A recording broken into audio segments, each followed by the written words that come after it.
ఉన్నారు senior BJP నాయకులు రామరెడ్డి గారు, అదేవిధంగా సీనియర్ కాంగ్రెస్ నాయకులు షామ్యూల్ కార్తిక్ గారు, అదేవిధంగా సీనియర్ రాజకీయ విశ్లేషకులు వీర్లపాటి శ్రవణ్ కుమార్ గారు, ఇక బీఆర్ఎస్ పార్టీ నుంచి సీనియర్ నాయకులు బచ్చు శ్రీనివాస్ గారు స్టూడియోలో ఉన్నారు. అందరితో మాట్లాడదాం.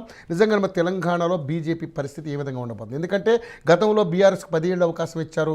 అంతకుముందు 60 ఏళ్ళుగా తెలంగాణలో కానీ మొత్తం టోటల్గా రాష్ట్రంలో ఇండియాలో మొత్తంగా ఓవరాల్గా చూసుకుంటే కాంగ్రెస్ పార్టీ ఎక్కువగా అధికారంలో ఉన్నటువంటి పరిస్థితి కనపడుతుంది. సో తెలంగాణలో బీజేపీ ఒక్కసారైనా అధికారంలో రావడానికి శతవిధాల ప్రయత్నాలు చేస్తుంది. ఆ ప్రయత్నాలు ఫలిస్తాయా లేదా, హిందువుల ఓట్ల శాతం ఏ విధంగా ఉండబోతుంది అనేది వాళ్ళతో డిస్కస్ చేద్దాం, మనందరితో మాట్లాడి తెలుసుకునే ప్రయత్నం చేద్దాం. అందరికీ నమస్కారం అండి.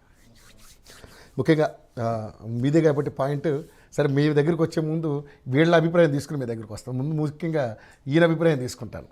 రైట్, అంటే పొలిటికల్ అనలిస్ట్గా మీరే విధంగా అనుకుంటున్నారు? ఎందుకంటే ఇక్కడ తెలంగాణలో నిన్న జరిగింది ఒక విశ్వ హిందూ పరిషత్ ఆధ్వర్యంలో ఆంధ్రప్రదేశ్లో జరిగిన ఆ సభని మనం దృష్టిలో పెట్టుకుంటే చాలా సక్సెస్ఫుల్గా బాగా జరిగింది. అనేక రకాలైన మఠాధిపతులు, పీఠాధిపతులు అందరూ కూడా అక్కడికి వచ్చారు. చాలా అద్భుతంగా జరిగింది. కొన్ని అక్కడ రావాల్సిన వాళ్ళు కొంతమంది ఆ సభలో కనపడలేదు. పవన్ కళ్యాణ్ గారు కనపడకపోవడం కాస్త వెలితిగా అనిపించింది. ఏదేమైనా హిందువుల ఓట్ల శాతం తెలంగాణలో ఎంతవరకు వర్కౌట్ అవుతుంది బీజేపీకి? ఎందుకంటే దాని ప్రాతిపదికనే ఇక్కడ రాజకీయాలు చేస్తూ ఉన్నారు కాబట్టి ప్రతి అంశంలో. సో తెలంగాణలో ఏ విధంగా ఉండబోతుంది? మీరన్న దాంట్లో ఆంధ్రప్రదేశ్లో విశ్వ హిందూ పరిషత్ హైందవ శంకరం జరిగింది. హైందవ శంకర దానికి తెలంగాణకు లింక్ లేనట్టు కనిపిస్తున్నా రెండు కూడా కాబట్టి ఇంతో అంత ఉంటుంది. బహుశా త్వరలో ఇక్కడ కూడా హైందవ శంకరావం పెడుతుండవచ్చు అని నా అంచనా. పర్లేదు, తప్పేం లేదు, పెట్టుకోవాలి కూడా. నిన్న జరిగింది వాస్తవానికి అయితే నాకున్న అవగాహన కానీ అక్కడ కనిపించిన ఎక్స్పోజింగ్ కానీ బీజేపీ పార్టీ రాజకీయ పార్టీ అనే ఎజెండా లేకుండా నడిచింది అనేది నా ఉద్దేశం. అంటే కేవలం హైందవుల శంకరావం అంటే సమస్త పార్టీలన్నీ కూడా అంటే హిందువులను తీసుకొచ్చారే కానీ కేవలం భారతీయ జనతా పార్టీ అని పోలరైజ్ చేసుకోలే. అక్కడ హిందువులు మొబిలైజ్ చేసుకున్నారు. ఇదంతా కూడా ఒక గోల్కి వెళ్ళడానికి కొన్ని రాజకీయ నాయకులు చేసుకున్నటువంటి ఎత్తుగడలు. అంటే ఫస్ట్ భావజాల వ్యాప్తి, పోలరైజేషన్, తర్వాత థింకింగ్ అంటే వాళ్ళని ఆలోచింపజేయాలి. అరే అవును కదా మనకు కావాలని. ఇది ఇంకా అర్థం కావాలంటే ఇప్పుడు తెలంగాణ ఉద్యమం గురించి చూసుకుంటే అది భావజాల వ్యాప్తి. తర్వాత అవును కదా మనకి ఏం కావాలి, మనకు రాష్ట్రం కావాలి, దీనికి ఎవరు కావాలి, పలానా నాయకుడే కావాలి. ఇట్లా ఎట్లాగో ఈ భారతీయ జనతా పార్టీ కూడా అట్లాంటి ఎజెండాతోటి పనిచేస్తూ ఉంది. ఇట్లా పనిచేసినప్పుడే కాదు, అసలు భారతీయ జనతా పార్టీ పుట్టిన కానించే ప్రప్రథమంగా 2 సీట్లతో వచ్చినప్పుడు మన తెలంగాణ, మన ఉమ్మడి ఆంధ్రప్రదేశ్ అయినా మన తెలంగాణ ప్రాంతం హన్మకొండ నుంచే గెలిచినటువంటి ప్రాంతం. సో ఇక్కడ హైదరాబాద్ మొదటి నుంచి కూడా భారతీయ జనతా మెట్రోపాలిటన్ సిటీస్లో ఓటు బ్యాంకింగ్ హిందూ భావజాలతో ఉంది, ఖచ్చితంగా ఉంది. గ్రామీణ స్థాయిలో ఉన్నది ఓట్ల రూపంలో మారడానికి అవకాశం లేకుంటుంది. ముఖ్యంగా దక్షిణ భారతదేశంలో ఈ కల్చర్ ఉంది. దీంట్లో ముఖ్యంగా దక్షిణ భారతదేశం ముందున తెలంగాణ ప్రాంతంలో మనం నైజాం పాలనలో ఉన్నందుకు, ముస్లింల పాలనలో ఉన్నందుకు ఆటోమేటిక్గా ఈ ప్రాంత వ్యవహారాల్లో కానీ ఇక్కడ కానీ ఒక ఓటు బ్యాంకుగా చూసినా లేదా విశ్వాసాల ప్రకారం చూసినా ఖచ్చితంగా హిందుత్వం అనేది ఒక పక్కకు కనపడుతున్నట్టుగా ఉంటుంది. దాన్ని రాజకీయ పార్టీగా మార్చుకున్నప్పుడు బీజేపీకి అసెట్గా మారుతూ ఉంది అది. సో అది మొదటి నుంచి ఉంది. అంటే కొత్తగా తెలంగాణ ప్రాంతంలో బీజేపీ చొచ్చుక రావడానికి పెద్ద ప్రయత్నం అవసరం లేదు. ఆల్రెడీ ఇక్కడ అది ఎగ్జిస్టెడ్, అవకాశాలు ఉన్నాయి ఎక్కువ, ఆల్రెడీ ఎగ్జిస్టెడ్, ఇప్పటి నుంచో ఉంది. ఇప్పుడు కాదు, 89 ఆ ప్రాంతంలోనే హైదరాబాద్ కానీ ఎక్కడ చూసుకున్నా ఒకవేళ భారతీయ జనతా పార్టీ రూపంలో ఓట్లు పడకున్నా, వ్యక్తులు నిలబడకున్నా నిలబడ్డ వాళ్ళు హిందుత్వం ఎజెండాతో ఉంది. దానికి హిందుత్వం ఎజెండాతో ఉన్నప్పుడు ఖచ్చితంగా బీజేపీ దాని సోర్స్ కానీ ఇంకో పార్టీకి లేదు. అంటే ఇక్కడ కొత్తగా వాళ్ళు చేయాల్సిన అవసరం లేదు. కానీ అధికారంలో రావడానికి కావాల్సినట్టు మెజార్టీ రావడానికి కొన్ని రాజకీయ ఎత్తుగడలు అవసరం. కానీ మీరు అన్నట్టుగానే శ్రవణ్ గారు, ఇక్కడ కేవలం హైదరాబాద్ ఈ చుట్టుపక్కల పరిధిలో ఓన్లీ జిహెచ్ఎంసీ పరిధిలోనే ఇక్కడ ఉంది, కానీ రూరల్లో అంత పట్టు లేదు అనేది నిజామాబాద్, బోధాను ఎక్కడైతే ముస్లిం ప్రాంతంగా ఉన్న ప్రాంతంలో కానీ లేదా యాదృచ్ఛికంగా కానీ కొన్ని ప్రాంతాల్లో ఉంది. గ్రామీణ స్థాయిలో మాత్రమే లేదు. అది కూడా గతంలో కానీ ఇప్పుడైతే ఉంది. కానీ ఓట్లు అధికారంలో రావాల్సిన ఓట్ల శాతంలో మారడానికి అది కొంచెం ఎదగాల్సిన టైం అయితే ఉంది. ఆ గ్యాప్ ఉంది. ఈ లోపు దానికి నాయకత్వంలో పటిష్టమైన నమ్మకదగిన నాయకుడు లేడని నేను అనట్లేదు, పొరపాటు వాక్య అవుతుంది. నమ్మదగ్గి ఒక బ్లైండ్గా మనకు దిక్సూచి అయిన హిందూ పోలరైజేషన్ విషయం కానీ అట్లా కనపడకపోవడం వల్లనే ఈ రాష్ట్రంలో కేసీఆర్ ప్రత్యామ్నాయంగా ఎదిగిన క్రమంలో హనుంగ ఎన్నికల ముందు మాయమైపోయింది. అది అందరు తెలుసు, వాళ్ళకు కూడా తెలుసు, ఒప్పుకోకపోవచ్చు, ఒప్పుకో ఉండొచ్చు. అప్పుడే అనే క్వశ్చన్ అని చెప్పి ఎవరు అన్న క్వశ్చన్ వేసుకుంటున్నప్పుడు దానికి అప్పుడు ఆటోమేటిక్గా కాంగ్రెస్ రేవంత్ రెడ్డి దాన్ని ఉచిత పథకాల ద్వారా ఆకర్షించుకున్నారు. వీళ్ళేమో కొన్ని సిద్ధాంత వైఫల్యాలు కావచ్చు, లేదా నాయకత్వం మధ్య లక్షణాలు, వారి పోటీ ఉంది, వీళ్ళు గెజ్ చేయలేదు. దానిలో అంత అయిపోయిన తర్వాత గాయపడిన తర్వాత ఆకులు పట్టుకున్నట్టుగా అయింది.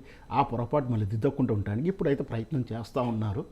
ఈ ప్రయత్నంలో ఎంతవరకు వెళ్తారంటే దీంట్లో పోలరైజేషన్కు 2 రకాలు తీసుకున్నారని అంచనా. ఒకటి హిందుత్వ ఎజెండా మొదటి నుంచి ఉంది, బీసీ ఎజెండా ఒకటి తీసుకున్నారు, బీసీ ఎజెండా తీసుకున్నారు. త్వరలో రాబోయేటువంటి వాళ్ళ పార్టీ అధ్యక్షుని మార్పు కీలకంగా కాబోతుంది.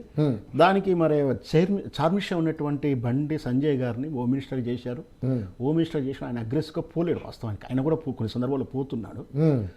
అట్లాంటి నాయకత్వం హిందుత్వం నుంచి కానీ, భారతీయ జనతా పార్టీ నుంచి కానీ, మోడీ భావజాలు నచ్చిన వాళ్ళు కానీ, అభిమానులు కానీ అట్లా నాయకత్వం లేదు, నేను నిమ్మలంగా సిద్ధాంతపరంగా ఉంటానని మన కిషన్ రెడ్డి గారి టైప్లో అట్లైపులో అంటే కొంచెం లైక్ చేస్తలేరు, అగ్రెసివ్. కానీ ఎక్కువగా బీజేపీ క్యాడర్ మొత్తం కూడా మళ్ళీ బండి సంజయ్నే కోరుకుంటున్నారని చాలా ఎందుకంటే ఆయన వల్ల ఇంత హైప్ వచ్చింది. తను కేసీఆర్ మాదిరిగా మాట్లాడుతున్నప్పుడు ప్రెస్ మీట్లో కానీ మెస్మరైజ్ చేయడం కానీ, డైలాగ్ పంచులు వేయడంలో అంటే కేసీఆర్తో పోల్చాలని కాదు, కానీ మెస్మరైజ్ చేసి ప్రజలను ఆకర్షించుకుంటారు. అక్కడ ప్రెస్ మీట్లో ప్రెస్లే వ్యక్తులనే కాకుండా చూసే వాళ్ళని ఆకర్షించుకుంటారు. ఎందుకంటే మన ప్రజాస్వామ్య యాత్రలో కూడా చూసాం ఆయన పోలరైజ్ చేసేటువంటి మ్యాటర్ కానీ, మాట్లాడే పదాలు కానీ, ఆయన తీసుకునే ఎజెండా కానీ చాలా బాగా ఉంటుంది. నిజంగా కూడా తెలంగాణలో బీజేపీ పార్టీలు ఓట్ల రూపంలో ఇట్లా ముద్దగా చూపించడానికి ఎదగడానికి బండి సంజయ్ తర్వాత అంతకుముందు లేదని కాదు, కానీ ఒక హైప్ వచ్చింది. సరే వాళ్ళ టర్మ్స్ అండ్ ప్రకారం రకరకాల కారణాలతోటి వలస వచ్చిన నాయకుల ఇబ్బందుల వలనో ఎందువలనో అయితే అయింది. అది ఇంటర్నల్ వల్ల, ఇంటర్నల్. సో దానివల్ల బంగారు లాంటి అవకాశం కోల్పోయారు. నిజంగా చెప్తున్నాను కదా, బండి సంజయ్ మార్పు వల్లే చాలా సీట్లు నిర్ధారణ చేసుకోవచ్చు. ఒకవేళ ఈ రేవంత్ రెడ్డి కాకుండా ఈ భారతీయ జనతా పార్టీ వచ్చి ఉంటే ఈ తెలంగాణ ఇంకా బ్రహ్మాండం ఈ పరిస్థితి అయితే ఉండకపోయేది. మనకు ఈ పరిస్థితిలో తిరోగమనంలో అయితే ఉండకపోయేది, పురోగమనంలో ఉండేది వాస్తవం. ఎందుకంటే వాళ్ళ విధానాలు వేరుగా ఉంటాయి. సరే అది అన్సర్టనిటీ అంటే మనం జరగని దానికి ప్రెడిక్ట్ చెప్పడం అవుతుంది కాబట్టి గ్యారంటీ ఇవ్వలేము. ఇప్పుడు కూడా బంగారు లాంటి అవకాశం ఉంది, కానీ చైతన్యం లేదు నాయకుల మధ్య అనే నా ఉద్దేశం. ఓట్లు వేస్తానికి సిద్ధంగా ఉన్నారు ప్రజలు, దాన్ని వీళ్ళ రూపంలో మార్చుకోలేకపోతున్నారు. పంట ఉంది, వండుకొని ఆహారంగా మంచి ఆహార ప్రసాదంగా పెట్టడానికి నాయకత్వం లోపం ఉందా, కమ్యూనికేషన్ లోపం ఉందా, ఇదైతే అర్థం కావట్లేదు. వీళ్ళ మీద వాళ్ళ మీద వీళ్ళున్నారు. కానీ నాకున్న అంచనా ప్రకారం అయితే దానికి ఒక సొల్యూషన్ కూడా కనిపెట్టుకున్నారు, అమల్లో భాగంగా ఉంది. ఎందుకంటే నాకున్న అంచనా ప్రకారం రాజాసింగ్ గారిని ఏదో సెంట్రల్ మినిస్టర్ గారిని ఏదో తీసుకెళ్తే ఆయనకు న్యాయం చేయలేదని ఒక అపవాదం ఉంది, ఆయనని వీళ్ళకి పసుగు తెలియరని ఒకటి ఉంది. అట్లాంటిది ఏదో అంటే ట్రబుల్ షూట్ ఒక్కొక్కటి పరిష్కారం చేసుకుంటూ ఇటువైపు భావజాల వ్యాప్తి టైం ఉంది. ఈలోపు వీళ్ళకి రాబోయే కలిసి వచ్చే అంశం ఏంటంటే 1 ఇండియా 1 ఎలక్షన్స్ అని ఒక నినాదం కలిసి వస్తుంది. ఈలోపు కాంగ్రెస్ పార్టీ కూడా ఇక్కడ టైం అయిపోతుంది. ఈ కేటీఆర్ గారు దాన్ని ఇప్పుడు సంపాదించుకుని క్రీమ్ను ఉంచుకోగలుగుతాడా, ఇంకా నమ్మకాన్ని కోల్పోతాడా, ఇంకా నమ్మకాన్ని పెంచుకోగలుగుతారా అనేది రాబోయే స్థానిక సంస్థలు కూడా తెలియజేస్తాయి. దాంతో భారతీయ జనతా దానివల్ల స్థానిక సంస్థల ఎన్నికల్లో ఒక అంచనాకైతే వస్తుందా ఖచ్చితంగా తెలంగాణలో ఎవరు ఏంటనేది? రాబోయే స్థానిక సంస్థ ఎన్నికల్లో ఇక్కడ ఫస్ట్ బీజేపీ బీఆర్ఎస్ కాదు తెలిసేది, కాంగ్రెస్ ఉనికి ఏంటనేది తెలుస్తుంది. రేవంత్ రెడ్డి యొక్క పదవి యొక్క గ్యారంటీ ఏమిటి, ఆయనను మారుస్తారా, పార్టీ ఉంటుందా, వాళ్ళు సక్సెస్ అయ్యారు అంటే విమర్శల రూపంలో జరుగుతుంది నిజమా, లేదా గ్రౌండ్ లెవెల్. కేసీఆర్ గారు అయితే గ్రౌండ్ లెవెల్ రియాలిటీని ఎట్లా మర్చిపోయారో, మర్చిపోయి తెలిసినా కూడా ఎట్లా బుల్డోజ్ చేసిండో, దానివల్ల ఎట్లా గుణపాఠం తీసుకుంటున్నాడు. రేవంత్ రెడ్డి కూడా ఈ బుల్డోజ్ చేస్తూ ఉన్నాడు. ప్రెస్ మీట్లోనో అల్లుడు ప్రెస్ మీట్లో చెప్పడం అంటే కార్తీక మాట్లాడుతున్న ఏదో బుల్డోజ్ చేస్తారు, కానీ గ్రౌండ్ లెవెల్లో బుల్డోజ్ చేస్తే ప్రజలు మాత్రం వాళ్ళకి అమృతమైనటువంటి ఆ బ్రహ్మాండ వజ్రాయుధం ఓటు రూపంలో. ఖచ్చితంగా మనం అందరికీ తెలుసు, డబ్బు తీసుకుంటాడు, అన్ని పార్టీల దగ్గర తీసుకుంటాడు, తాగేది తాగుతూనే ఉండు, వాడికి నచ్చిన పార్టీకే ఓటేసుకున్నాడు. సో ప్రజల దగ్గర బ్రహ్మాండం క్లారిటీ ఉంది. సో ఆశపడుతున్నారా, భ్రమపడుతున్నారా, తప్పుపడుతున్నా కూడా రాబోయే స్థానిక సంస్థల ప్రకారం రాబోయే నెక్స్ట్ అసెంబ్లీకి బీఆర్ఎస్ ఉందా, బీజేపీ ఉందా, మళ్ళీ కాంగ్రెస్ ఉందా, ఇవి కాకుండా ఇంకొక ఛాయిస్ ఉంది. ఎప్పుడు చెప్తున్నాను, ఏది రాబోయే ఎలక్షన్లో బీసీ పార్టీలు కొన్ని ఇన్వాల్వ్ అవుతాయి, అదొక ఈక్వేషన్ అయ్యే అవకాశాలు ఉన్నాయి నా ఉద్దేశం. ఒక పార్టీ మెజ్జే అవకాశాలు రకరకాలుగా ఈక్వేషన్స్ కనపడుతున్నాయి. రైట్, రామరెడ్డి గారు. మరి బీజేపీ పార్టీ నుంచి అంటే మీరేం ఆలోచిస్తున్నారు? ఎందుకంటే మీరు ఎలాగ డెఫినెట్లీ ఇక్కడ మీ అధికారంలో రావడం కోసమే పావులు కదుపుతాం, డెఫినెట్లీ హిందువులు ఓట్ షేర్ అంతా మా వైపే ఉందని మీరు అనుకుంటున్నారు. కానీ ఇక్కడ ఉన్నటువంటి ఈ ఓట్ల పోలరైజేషన్ అనేది కాస్త డిఫరెంట్గా ఉండబోతుంది, ప్రతి ఎన్నికకి మారిపోతుంది.